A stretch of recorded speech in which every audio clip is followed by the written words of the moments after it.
યુવાન વ્યક્તિ હોય, કમાનાર વ્યક્તિ હોય, એ જ્યારે દારૂના રવાડે ચડે ને, આ દારૂની બધીના રવાડે ચડે ને, એ પછી એના પરિવારની સ્થિતિ શું હોય છે? અરે રૂકીએ, બાર બાદોજી રૂકીએ તનિક. મારા મલકના મેના રાણી ધીમા ધીમા હાલો રે, એ મારા મલકના મેના રાણી ધીમા ધીમા હાલો રે.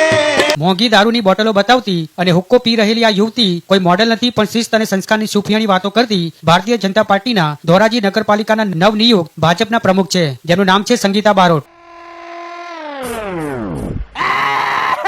ભાજપમાંથી ચૂંટાયેલ સંગીતા બારોટની પ્રમુખ તરીકે ભાજપે વરણી કરી છે, જેમણે ચૂંટાયા બાદ મીડિયા સાથે પ્રતિક્રિયા આપતા વિકાસના કામોને વધુ વેગવંતા બનાવવાની ખાતરી આપી હતી.